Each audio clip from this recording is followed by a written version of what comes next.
مسلمان عورت کے ستر اور حجاب میں کیا فرق ہے؟ اگر یہ فرق دور حاضر میں اسکول و کالج کے جو جال بچھا دیے گئے ہیں اور جہاں پر مسلمان بچیاں پڑھنے جاتی ہیں، اگر انہیں فقط یہی دو چیزیں سکھا دی جاتی، پڑھا دی جاتی اور بتلا دی جاتی تو شاید ہی آج کوئی مسلمان عورت بغیر پردے کے گھر سے باہر دکھائی دیتی، مگر نہ جانے کیوں ہم بھول جاتے ہیں اور کوئی ہمیں بتانے والا نہیں رہا کہ یہ ادارے تو کافروں نے کھولے تھے اور کھولے ہی انہی مقاصد کے لیے تھے، ایک اپنے نظام جمہوریت کی حفاظت کے لیے اور دوسرا مسلمان کی عورتوں کو گھروں سے باہر نکال کر انہیں اپنے ہی جیسے ان کی عورتیں رہا کرتی ہیں معاشرے میں آزاد جانوروں کی طرح ان کو استعمال کیا جائے اور ان کی حیثیت سوائے ایک لونڈی اور فیکٹری کے پرزے کے علاوہ کچھ بھی نہیں، جیسے جب چاہے تبدیل کر دیا جائے اور جب چاہے پھر سے اسے وہاں پر فٹ کر دیا جائے۔ کافروں نے مسلمانوں کی عزتوں کو اپنے معاشرے، تہذیب اور کلچر کا حصہ بنانے کی، اپنی طرز معاشرت سکھانے اور عزتوں کو بے عزت کرنے کے لیے اسکولوں کالجوں کا جال بچھایا، جسے ہم آج خود بنتے چلے جا رہے ہیں۔ کافروں کی لگائی آگ کے لپٹوں میں آج پوری امت مسلمہ کسی نہ کسی مد میں جلستی دکھائی دیتی ہے، کہیں مسلمانوں کو جانوروں کی طرح کاٹا جا رہا ہے تو کہیں ان کی عزتوں کو تار تار کیا جا رہا ہے، کہیں مسلمانوں کو قید و بند کی مشقتوں میں ڈال کر تو کہیں ان پہ ظلم و ستم کے پہاڑ گرائے جا رہے ہیں۔ مگر افسوس کہ ہم سب کچھ سہتے ہی چلے جا رہے ہیں، مگر اپنے رحمت والے پیارے نبی صلی اللہ علیہ وآلہ وسلم کے رحمت والے نظام کے نفاذ کی بات نہیں کرتے اور نہ ہی ان کے نفاذ کے لیے کوشش کرتے ہیں، جس کی بنیادی وجوہات میں سے ایک وجہ ستر اور حجاب سے آگہی کا نہ ہونا ہے، اور اسی وجہ سے آج مسلمان عورت جو گھر کا روشن چراغ تھی آج بازاروں کی زینت بن چکی ہے۔ آئیے اب جانتے ہیں کہ ستر اور حجاب میں کیا فرق ہے۔ عورت کا ستر اس کی عزت ہے جو وہ فقط اپنے شوہر کے سامنے کھول سکتی ہے۔ عورت اپنا ستر اپنے محرم رشتوں کے سامنے بھی نہیں کھول سکتی، اور محرم رشتوں کے سامنے جو کھول سکتی ہے وہ نامحرم رشتوں کے سامنے نہیں کھول سکتی، اور جو نامحرم رشتوں کے سامنے نہیں کھول سکتی اسے حجاب کہتے ہیں۔ حجاب میں دو چیزیں شامل ہیں، ایک ہاتھ اور دوسرا اس کا منہ یعنی کہ چہرہ۔ تو پتہ چلا کہ عورت اپنے محرم رشتوں کے سامنے اپنا ہاتھ اور اپنا چہرہ کھول سکتی ہے، مگر یہی دو چیزیں نامحرم لوگوں سے چھپانا حجاب کہلاتا ہے۔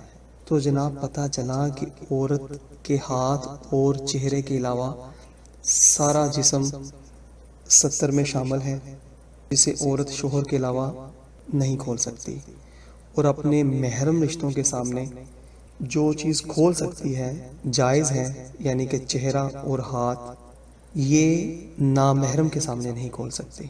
تو پتہ یہ چلا کہ آج اگر ہماری خواتین کو اس سے آگہی دی جائے اور تعلیمی ادارے جو کہ کھولے ہی اس لیے گئے تھے کہ وہ ان چیزوں سے عورت کو آزاد کریں اور کرواتے ہی چلے جا رہے ہیں، آج ہمیں سمجھنا ہوگا، غور کرنا ہوگا۔ حجاب کے دوران عورت وہی دو چیزیں چھپاتی ہے جو محرم رشتوں کے سامنے کھولتی ہے، یعنی اپنے چہرے پر چادر لٹکائے، نقاب رکھے، آنکھوں سمیت پورا چہرہ چھپ جائے اور ہاتھوں پر دستانے چڑھائے یا پھر اپنی اوڑھنی میں انہیں چھپا لے، یعنی ہر چیز اس کی چھپی ہونی چاہیے، جو چیز چھپائے اس کو حجاب کہتے ہیں۔ ہمارے پیارے نبی صلی اللہ علیہ وآلہ وسلم کے عہد مبارک میں حجاب کا حکم آ جانے کے بعد عورتیں کھلے منہ نہیں پھرتی تھیں، اس لیے کہ حکم میں حجاب میں چہرے کا پردہ شامل تھا۔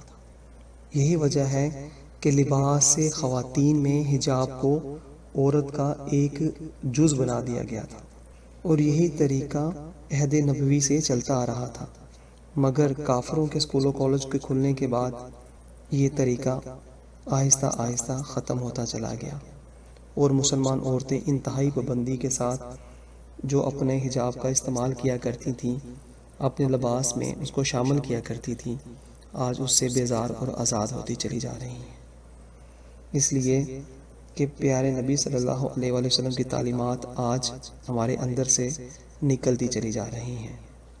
وگرنہ پہلے مسلمان عورتیں اپنے حجاب کا اہتمام خوب کیا کرتی تھیں۔ جانتے ہیں نا وہ کیوں کرتی تھیں؟ اس لیے کرتی تھیں کہ وہ مسلمان تھیں، اور یہ پابندی وہ اپنے اوپر اس لیے قبول کرتی تھیں کیونکہ وہ اللہ کریم اور پیارے نبی صلی اللہ علیہ وآلہ وسلم کی تعلیمات سے آراستہ تھیں اور احکامات الہیہ کی پابند ہوا کرتی تھیں۔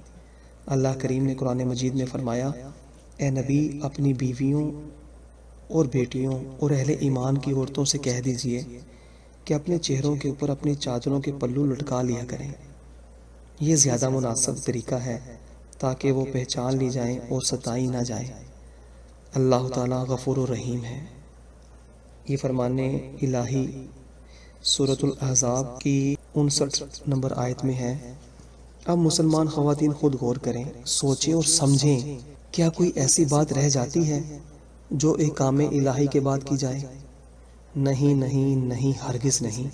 تو پھر میری پیاری بہن، کیوں چند روزہ زندگی کو اللہ کریم کی نافرمانیوں میں گزار کر آپ اپنی آخرت جو کہ دائمی زندگی ہے اسے خراب کر رہی ہیں، برباد کر رہی ہیں، اور عذاب جہنم کا ایندھن خود بھی بن رہی ہیں، اور ساتھ میں اپنی ان چھوٹی بہنوں کی تربیت کی خرابی کا سبب بن رہی ہیں جنہوں نے آپ سے سیکھنا تھا، آپ کے نقشے قدم پر چلنا تھا، وہی کچھ آپ سے انہوں نے سیکھنا تھا جو کچھ آپ نے کرنا تھا، پہننا تھا، بولنا تھا۔ الغرض آپ نے پوری قوم کی ماؤں، بہنوں اور بیٹیوں کے لیے آئیڈیل بننا تھا۔ سوچیں، غور کیجئے کہ آج آپ کی آئیڈیل کون ہے؟ آپ کی آئیڈیل تو سیدہ فاطمہ الزہرا رضی اللہ تعالی عنہا ہونا چاہیے تھی، جنہوں نے اپنی حیات طیبہ میں یہ فرمایا تھا کہ میرا جنازہ بھی رات کے اندھیرے میں لے کر جائے تاکہ غیر محرم کی نظر بھی میرے جنازے پہ نہ پڑے۔ اگر آپ ہی گمراہی کی راہ اختیار کریں گی تو آپ کے پیچھے آنے والی نسل تو خود بخود گمراہ ہوتی چلی جائے گی۔ آپ خود غور کیجئے کہ آج سارے ملک میں کوئی ایک ایسا سکول، کالج یا یونیورسٹی جہاں یہ درس دیا جاتا ہو کہ عورت کی تو آواز بھی پردہ ہے، چہرہ تو بہت دور کی بات، عورت تو نامحرم سے پڑھ نہیں سکتی، عورت تو سراپے حجاب ہے۔ دور حاضر کے تعلیمی ادارے چونکہ ایک سازش کے تحت کھولے گئے اور آج بھی اسی سازش اور مقاصد کے حصول کے لیے چل رہے ہیں اور بنتے ہی چلے جا رہے ہیں۔ آپ خود غور کیجئے، سوچئے کہ اللہ کریم قرآن کریم میں عورت کو زمین پر پاؤں آہستہ رکھنے کا فرماتا ہے۔ اگر اس نے زیور پہن رکھا ہو تو کیوں ایسا، کیوں کبھی سوچا؟ اگر اس نے زیور پہن رکھا ہو تو اللہ تعالیٰ فرماتا ہے قرآن مجید میں کہ اپنے پاؤں زمین پر آہستہ رکھیں۔ کبھی سوچا آپ نے ایسا کیوں؟ کیوں ایسا کیوں؟ کبھی غور تو کریں ایسا کیوں؟ حالانکہ آپ نے غور کیا ہوگا کہ وہ زیور چاندی، سونے، پیتل، تانبے یا کسی بھی دھات کا بنا ہو، مگر جب اس کو نسبت عورت کے جسم کے ساتھ ہو جاتی ہے تو اللہ تعالیٰ اس چھپے زیور کی آواز بھی غیر کے کانوں تک نہیں پسند فرماتا کہ پہنچے۔ باقی پوری عورت کا اندازہ آپ خود لگا لیجئے، غور کیجئے۔ دور حاضر کے اسکول و کالج میں ہماری ننھی پڑی جب پہلی مرتبہ چادر میں لپٹی، سہمی، شرماتی جاتی ہے، مگر جیسے جیسے تعلیم کے رنگ اس کے اوپر چڑھتا چلا جاتا ہے ویسے ویسے وہ چادر چار دیواری سے تو پہلے ہی جا چکی تھی باہر، وہ ہر طرح سے شرم و حیا سے بھی آزاد ہو جاتی ہے۔ اور پھر کوئی ادارہ ایسا نہیں بچتا جہاں آج ہماری عزت اپنی عزت ہی نہیں بلکہ شرم و حیا کی دھجیاں اڑاتی ہوئی دکھائی نہیں دیتی۔ تو یہ سب کچھ ایمان سے بتائیں کہ ہمارے اللہ کریم اور پیارے نبی صلی اللہ علیہ وآلہ وسلم کی تعلیمات ہیں کیا؟ نہیں نہیں نہیں، ہرگز نہیں۔ اسی لیے خدا کے لیے مسلمانوں اپنی عزتوں کو واپس گھروں کی جنت میں لے آئیے، اور جس طرح ہماری دادیاں، نانیاں رہا کرتی تھیں، ہمارے اسلاف کی خواتین رہا کرتی تھیں، انہیں رہنے کی تلقین کیجیے۔ آج ہماری وہ مائیں زندہ ہیں، آج بھی وہ زندہ ہیں جو ٹوپی والا برقع پہنا کرتی تھیں، اپنے سسر، جیٹھ اور دیور سے پردہ کیا کرتی تھیں۔ نامحرم کے سامنے آنا تو بہت دور کی بات۔ حالانکہ غور کیجئے، آپ جسے آج تعلیم کا نام دے رہے ہیں، یعنی اسکول و کالج میں پڑھنا پڑھانا، ان اداروں میں وہ بالکل نہیں گئیں، مگر الحمدللہ وہ شرم و حیا کی تعلیم کے زیور سے آراستہ تھیں۔ جانتے ہیں نا کیوں؟ اس لیے کہ وہ مسلمان تھیں، اور مسلمان عورت جانتی ہے کہ ایمان اگر سلامت رہ سکتا ہے تو حیا کے ساتھ، اس لیے وہ اپنے حیا کے دامن سے لپٹی رہتی تھی، سمٹی رہتی تھی، کیونکہ وہ جانتی تھی کہ ایمان اور حیا آپس میں جڑے ہوتے ہیں۔